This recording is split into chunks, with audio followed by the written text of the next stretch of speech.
Ladysmith Black Mambazo, we urge you to watch South Africa Now. Global Vision presents the television news magazine of Southern Africa. It doesn't exist on television, and it doesn't exist. I would actually appeal to the world that information is there and can be found. Because it is important that people know what is happening.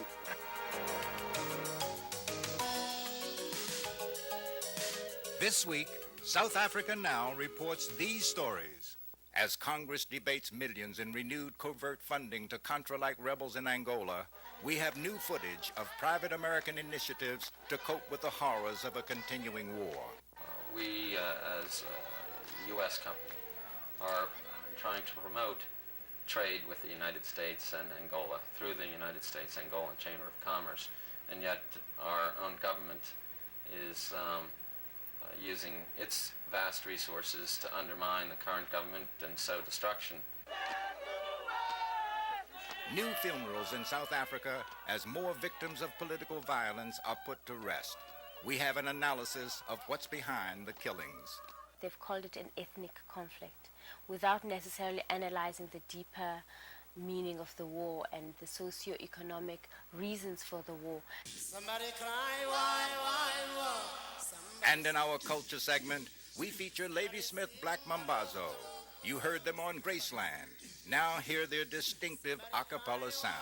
Let me say, all along, our music was not known around the world, but now I was happy when the doors were just open.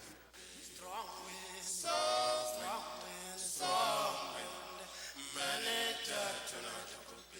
All of these stories and more on South Africa Now. But first, the uncensored news with Fana, Kekana and Mweli Mziz. Dumelang. The South African police or elements of the police are being criticized for inflaming and contributing to the political violence that has been sweeping the country. Pressed by the ANC and South African church leaders to investigate these charges, the government is responding. A South African judge ruled recently that the police had acted improperly in a well-publicized shooting of 12 people in the Sebokeng township last March. The media is finally focusing on these allegations of police complicity. We'll be exploring this issue further in this week's background report right after the news. One citadel of apartheid may be tumbling down. The all-white ruling National Party may be desegregating in response to a call from President de Klerk to open itself up to members of other races. South Africa Now was at the recent National Party conference in Durban. Nadja Smith reports. Therefore, Congress authorizes the Head Council, after consultation with the Federal Council, to effect the necessary amendments to the Constitution and standing rules in order to make membership of the National Party accessible to all South Africans. The desegregation of South Africa's all-white National Party was put on the political agenda by President F.W. de Klerk, who is urging his own party to open its membership to all races. Just how many blacks would want to join what has long been a bastion of white Afrikaner power is uncertain. South African journalist Allister Sparks. The full significance of this goes beyond the party itself, because what it means, in fact, is that the National Party recognizes that in the changed South Africa that it is bringing about, there will inevitably be a complete realignment of political forces, and it is positioning itself for that. De Klerk went further, raising the prospect of a coalition between his party and forces in the black community. The National Party will work for alliances or a broad political movement which unites those who think alike in respect of common goals on the basis of shared convictions on important points of departure and values. It's not terribly easy at this stage to see who the National Party has in mind as potential allies in the new alliance that clearly President de Klerk hopes he will be able to form One possibility, obviously, is Chief Mangosuthu Buthelezi's Inkatha movement. However, conservatives and even some white liberals are worried that the National Party and the ANC may form an alliance which will exclude other political forces.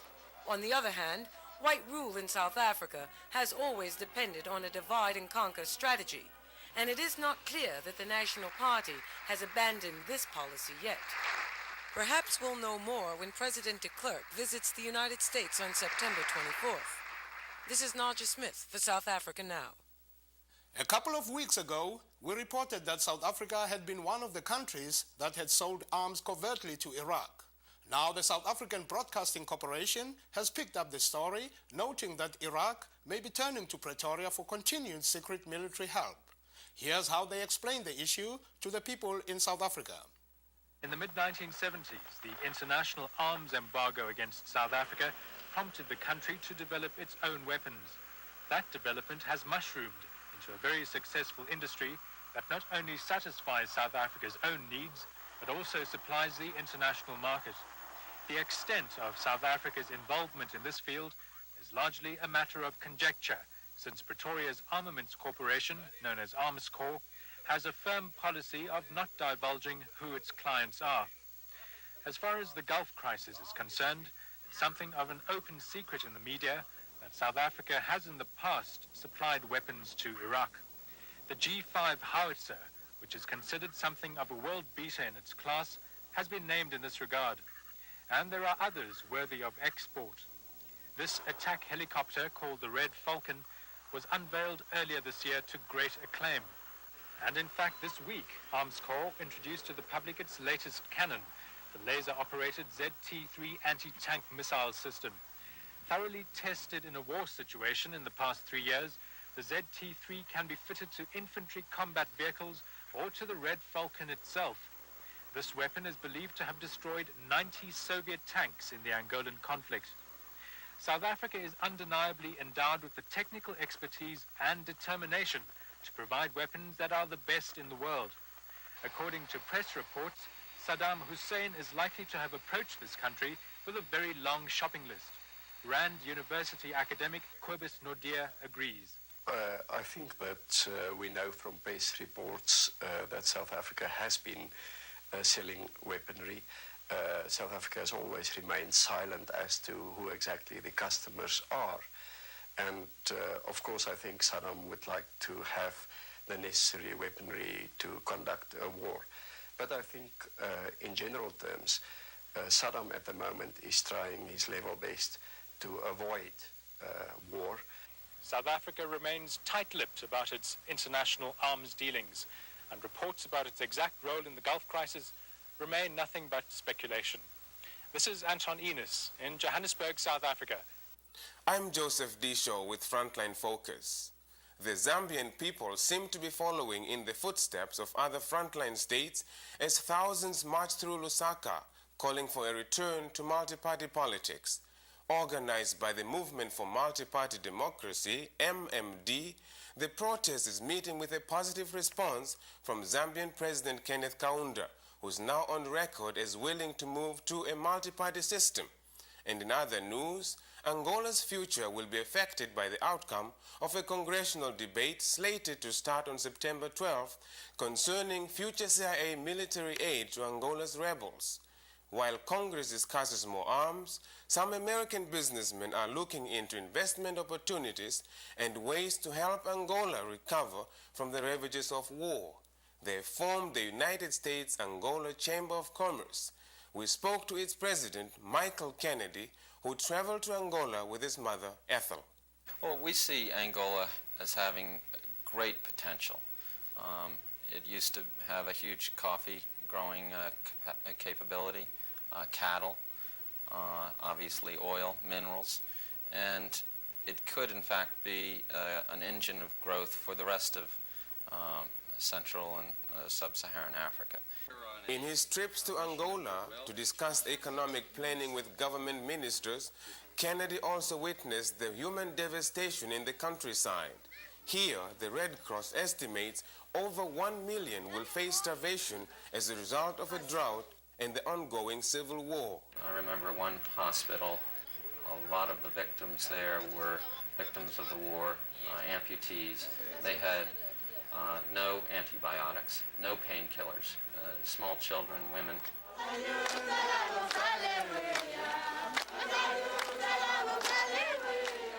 What strikes you first about the people of Angola is the optimism that they have in the face of 30 years of civil war and a war of independence. Kennedy shares his optimism. His company, the Citizens Energy Project, already provides technical assistance to communities like this one, where solar energy now dries the fish caught in boats propelled by Yamaha outboard motors. This economic cooperation challenges the U.S. administration's refusal to recognize the Angolan government. It is somewhat ironic that we, as a U.S. company, are trying to promote trade with the United States and Angola through the United States-Angolan Chamber of Commerce, and yet our own government is using its vast resources to undermine the current government and sow destruction in that country. But I think that's part of being in the United States. You can take a different position than your government, and I happen to disagree with our current policy. And you see a lot of big oil companies over there who are reaping profits and getting a good deal from the current government. For South Africa Now, this is Joseph Disho reporting. While U.S. cities and local governments are being urged to keep up sanctions against South Africa, the South African Tourist Board is working to erode their effect by encouraging Americans to visit South Africa. They have launched a major advertising campaign in an effort to woo the travel industry with receptions in Los Angeles and New York. Emily Kasriel has the story. Here, inside the plush Roosevelt Hotel in New York City, the South African Tourist Board has planned a lavish affair. This event, billed as an evening for the African Wildlife Heritage Trust, is in fact part of a promotional campaign by the South African Tourist Board in order to revive its image, which has been hard hit by international sanctions. Do you know that this event has been organised by the South African tourist industry? I feel a little uncomfortable because I really don't know if we would have gone or we would have even shown up. I think they should have been fair and had told us this on the invitation so we could have made our own decision before getting here. Focusing on the spectacular wildlife and landscapes, this sophisticated campaign is aimed at the upscale traveller. Interestingly, there is no mention of apartheid in any of the promotional literature. While South African Airways is helping organise this event, US sanctions law still forbids the company from landing in the United States. Visitors were warmly welcomed. However, when we arrived, the reception cooled.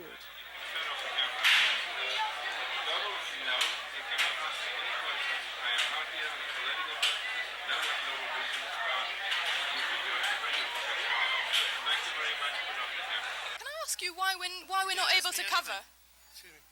You have to leave. Thank you. Meanwhile, in Los Angeles, anti-apartheid campaigners achieved a major victory when a similar event at the Century Plaza Hotel was called off after action in the city council. The Californian protesters are calling for similar action nationwide, including here in New York. For South Africa Now, this is Emily Kasriel reporting. You're watching South Africa Now, the television news magazine that goes behind the headlines. The continuing violence in South Africa is creating big problems for peaceful change. Media reports on so-called black-on-black violence and tribalism is obscuring international sympathy on the ground. The ANC's organizing plans have been delayed. What's going on? We spoke with an American observer and a South African journalist who has now joined our broadcast. Phillip Tomlinson reports. It's morning time in South Africa, with new funerals every day, an outgrowth of what anti-apartheid leaders see as government-backed and police-supported violence to undercut grassroots organizing efforts by the ANC. The township violence has been reported as tribal, but one observer just back from the conflict areas says it's politically driven. Jim Cason of the American Committee on Africa. While F.W. de Klerk is talking reform, F.W. de Klerk's government is still talking repression. What's happening in South Africa overall is that at the local level, outside of the cities, what we're seeing is the same attempts to sort of destroy any kind of popular movements, destroy any kind of organizing at the base. We've reported charges that members of Inkatha, the Zulu cultural movement led by Chief Gatcha Buthelezi, initiated much of the fighting. But Cason says Buthelezi's forces have declared war with government complicity. It's not even an Inkatha ANC attack so much as an Inkatha everyone else attack. And Inkatha is organizing people to go out and attack anyone who is not part of Inkatha or who is not perceived as being part of Inkatha. And that the police are not simply standing by, but the police are actually marching with Inkatha in the streets. I would say that of all of the branches of the South African government, the South African police is the branch that really hasn't heard the news, hasn't heard the message that change is on the way. Change hasn't happened there at all, period, stop. The attacks have not been indiscriminate, but have targeted ANC organizers, giving the conflict a political dimension. Their organizers are attacked, their organizers are killed, their organizers are driven out of their homes. I talked to a guy who's supposed to be a full-time ANC organizer, who 4 weeks ago, his house was burned to the ground. He lost all of his clothes. His family is now living as refugees 2 hours away from there. And he's supposed to go out every day and try and sign people up as ANC members. Buthelezi is still denying he's ordered violence, calling the charges balderdash. But there's no denying that its effect has been to weaken the ANC's leverage in the bargaining process now underway with the government. De Klerk has accepted he's got to negotiate with Mandela. Now what he's trying to do is trying to weaken Mandela and his organization, so he's negotiating with a weak organization. I don't think he'll succeed, but I think that that's what they're trying to do with this violence. South African journalist Thandeka Gubule, who will be joining South Africa now here in New York, faults the American media for not explaining these issues. Firstly, they've tried to oversimplify it. They've called it an ethnic conflict without necessarily analyzing the deeper meaning of the war and the socio-economic reasons for the war, like the hostile system, the migrant labor system, the frustration of hostile dwellers. Secondly, the war has only been covered in flare-ups. It's only when there was fire and barricades in the streets that cameras were focused. The networks have the evidence. Time and time again, I was told by people in South Africa, I was even told by some network news crews who didn't want to be identified naturally, that they have the footage, but the footage isn't getting on the air here. What's getting on the air is the easy way to tell the story. The easy way to tell the story is tribal violence, black people killed another 100 black people in South Africa today, end of story. In the weeks ahead, we'll continue to focus on the deeper causes of this conflict, including the ongoing effects of apartheid rule, rapid urbanization, growing population pressures, and the increasing unemployment and underemployment of black youth, which have created objective conditions for explosive unrest that is now being fueled by the police and well-armed Inkatha militias. For South Africa Now, this is Phillip Tomlinson. You're watching South Africa Now. Coming up next, our culture segment, featuring the best music, film, drama, and artistic expression from Southern Africa. People in the West are just discovering the music that South Africans have made and enjoyed for years. One group that's become an international sensation is Ladysmith Black Mambazo. They've been together for 20 years, but only attracted widespread attention after the success of the Graceland album. But now, they are happening again with new records and songs. We spoke with group leader Joseph Shabalala.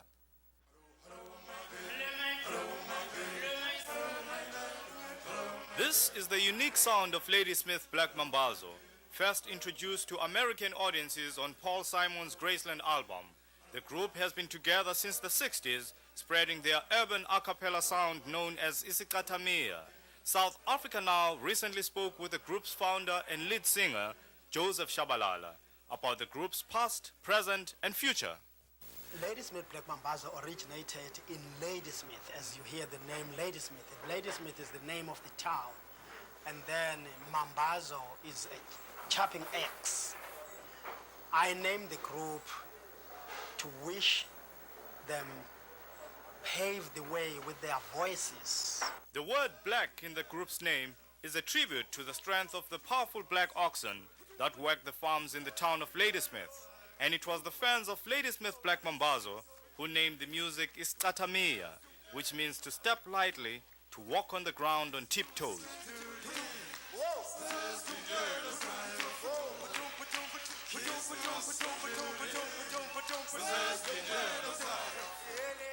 The traditional music sung by Ladysmith Black Mambazo was born in the mines of South Africa. It was sung by the workers who were taken to mines far away from their homes and families, where they were housed poorly and paid even worse. After working all week, they would entertain themselves by singing and dancing on Saturday nights. In the 1950s, Joseph Shabalala headed for the mines looking for work and found a new vocal style.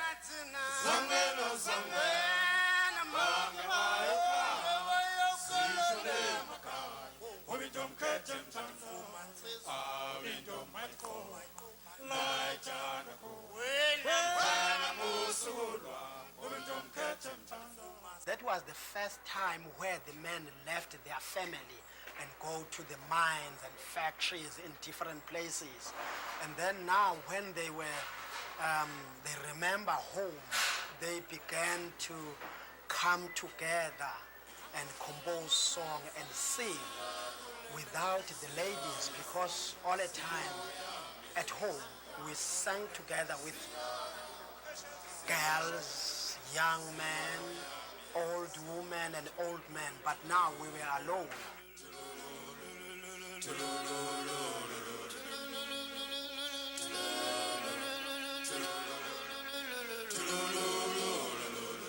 Strong wind, strong wind, strong wind. Many died tonight could be strong wind, strong wind, strong wind.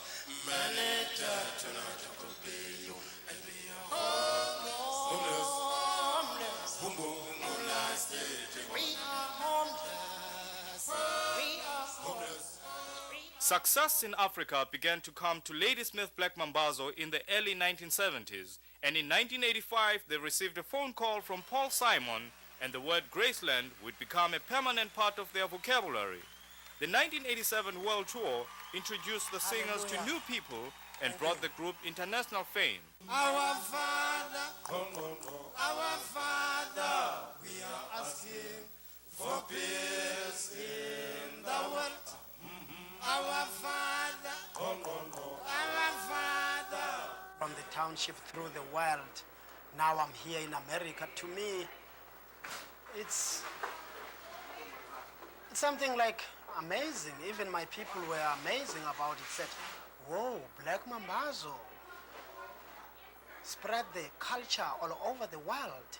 I'm very happy of that. I think it's wonderful, especially when we finish that Graceland. And then now I have the time to see that place, Graceland.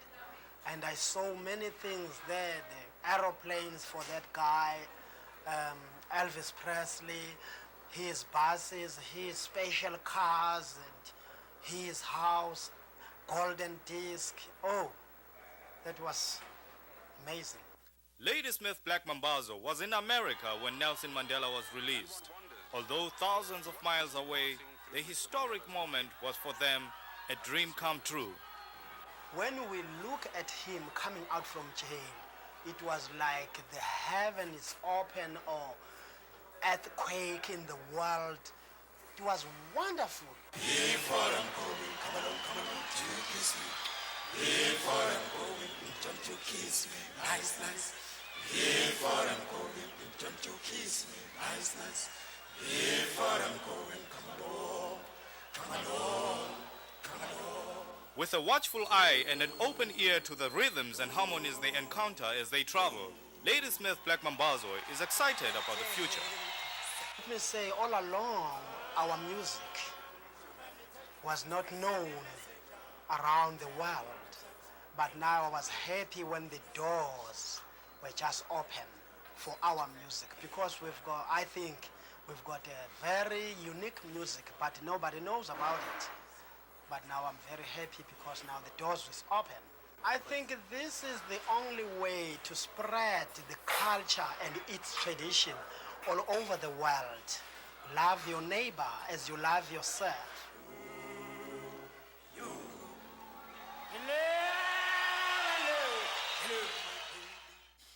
That's our program for this week. We'd like to take this time to say farewell to Carolyn Craven, our longtime anchor and senior producer. As you know, Carolyn has been on medical leave and has recently returned to her hometown of Chicago to recuperate. We spoke with her by telephone. She sent this message to our staff and viewers. I think the most important thing about working on South Africa now for the last 2 years have been the people I've met. For example, people I've gotten to know, David Seftel, a young South African doctor who came to the United States and discovered he couldn't go back to South Africa for fear of arrest because he operated on a young man who had been wounded in some township violence. Women like Gwyn Lister, the editor of the Namibian newspaper, who's just one of the most courageous women I've ever met in my life, who continues to publish a newspaper despite the fact that it was bombed. There were threats on her life. People such as Sam Nujoma, whom we called Sam, was on our air so much, and we saw him because he was the president of SWAPO, and is now the president of Namibia, a brand new country with all the excitement and all the thrills of creating a new society and a new world for his people. I think that the most exciting moment, of course, for me and maybe for everybody in South Africa now, was of course the day that Nelson Mandela came to the United States. I remember standing there at the airport, and I had a producer who was going to cue me as soon as the door of the airplane opened and Nelson and Winnie Mandela got off, and I was going to turn and continue talking as I was looking at them, except that when I turned, it didn't occur to me that what I wanted to do was cry. I was just so excited. I couldn't believe that he was actually there. It's been a wonderful and exciting time. Carolyn Craven was an essential part of South Africa Now, and we shall miss her very much. We'll keep you posted on her progress. If you're interested in any of the issues we cover, send a self-addressed stamped envelope to South Africa Now, P.O. Box 1907, Canal Street Station, New York, New York 10013. South Africa Now is produced by Global Vision on a non-profit basis in association with the Africa Fund, a tax-exempt organization providing assistance and relief to victims of apartheid. For all of us at South Africa Now, I'm Fana Kekana. See you next week. Transcripts of this program are available for $4. South Africa Now is also available now on video cassette for just $29.95. To order transcripts or cassettes, or for more information, write to South Africa Now, care of Journal Graphics Incorporated, 267 Broadway, New York, New York, 10007. To order by credit card, call 212-227-READ.